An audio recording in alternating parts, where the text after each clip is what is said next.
Every human being experiences emotions, but few understand the intricate biological and psychological mechanisms that drive them. The brain, specifically the limbic system, plays a central role in generating and regulating emotions, with the amygdala acting as the primary emotional processor. This small almond-shaped structure in the brain can trigger fear responses in as little as 150 milliseconds, faster than the brain can process visual information. The prefrontal cortex, located behind the forehead, acts as a regulatory center, helping to suppress or modulate emotional reactions, but it only becomes fully developed in the mid-20s. This explains why teenagers often experience intense mood swings, the release of neurotransmitters like serotonin, dopamine, and norepinephrine also plays a crucial role in shaping emotional states, with serotonin being linked to feelings of happiness and well-being. Studies have shown that a single serotonin deficiency can lead to a 30% increase in anxiety symptoms. The hormone oxytocin, often called the love hormone, is released during social bonding activities such as hugging, eye contact, and even petting a dog, and it can reduce stress levels by up to 40% in laboratory settings. The brain's ability to generate emotions is not just a passive process, it is actively shaped by memory, genetics, and environmental stimuli.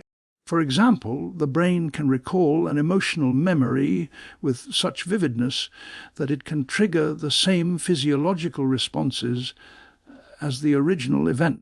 This is known as emotional reactivity, and it can be influenced by factors such as sleep deprivation, which can increase emotional reactivity by up to 25%. The way we perceive and interpret events also plays a key role in emotional processing. A study conducted at the University of California found that people who interpret a neutral event as negative are 40% more likely to experience anxiety and depression. This highlights the importance of cognitive reappraisal in managing emotions. The body's autonomic nervous system is also deeply involved in emotional responses, with the sympathetic nervous system responsible for the fight or flight response, and the parasympathetic nervous system responsible for rest and digest functions. During an emotional event, the body can release up to 100 million neurotransmitters in a fraction of a second, creating a cascade of physiological changes. The gut-brain axis, a bidirectional communication system between the gastrointestinal tract and the brain, is another critical component of emotional regulation. Research has shown that gut bacteria can influence mood and behavior, with certain strains of bacteria linked to a 20% reduction in symptoms of depression. This connection is so profound that some scientists refer to the gut as the second brain. The concept of emotional intelligence, first introduced by Peter Salovey and John Dee. Mayer in the 1980s, refers to the ability to recognize, understand, and manage one's own emotions and the emotions of others. People with high emotional intelligence are 30% more likely to achieve personal and professional success, and they are also 25% more resilient in the face of stress. The role of mirror neurons in emotional processing is another fascinating aspect. These neurons fire both when we perform an action and when we observe someone else performing the same action, allowing us to empathize and understand the emotions of others. This mechanism is so powerful that it can cause us to feel the same emotions as someone else simply by watching them. The concept of emotional contagion, where emotions spread between individuals, is well documented in social psychology. In a controlled experiment, participants who watched a video of someone laughing were 40% more likely to laugh themselves, demonstrating the contagious nature of emotions. The brain's ability to generate and regulate emotions is not static.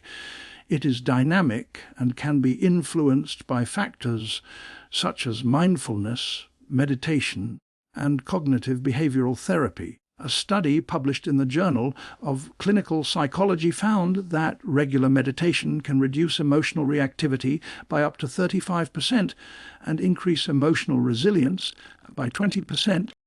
The role of sleep in emotional regulation is also significant. Lack of sleep can impair the prefrontal cortex's ability to regulate emotions, leading to increased irritability and emotional instability.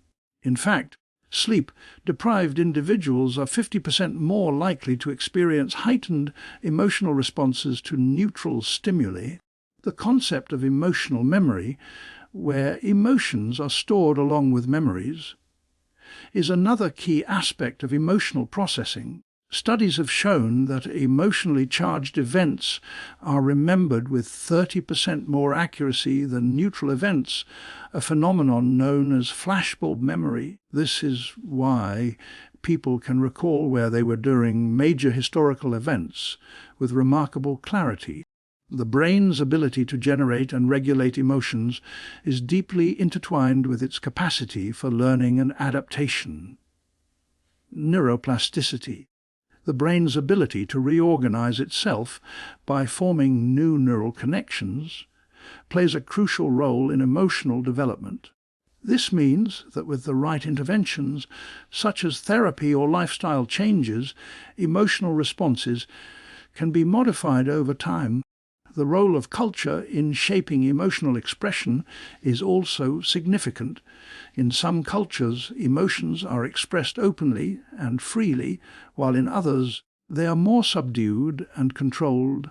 This cultural variation is so profound that it can influence the way individuals process and express emotions, with some studies suggesting that cultural norms can affect the brain's emotional response by up to 15%. The concept of emotional suppression, where individuals consciously inhibit the expression of emotions, can have both positive and negative effects. While it may help in certain social situations, chronic emotional suppression has been linked to a 40% increased risk of developing depression and anxiety. This highlights the importance of emotional expression in maintaining mental health. The brain's ability to generate and regulate emotions is a complex interplay of biological, psychological, and social factors. Understanding this process can provide valuable insights into human behavior, mental health, and interpersonal relationships. The most surprising and verified fact is that the brain can generate emotions even in the absence of real-world stimuli, a phenomenon known as emotional simulation. This means that the brain can create emotional experiences based on imagination, memory, or even the mere suggestion of an event, demonstrating the incredible power and complexity of human emotions.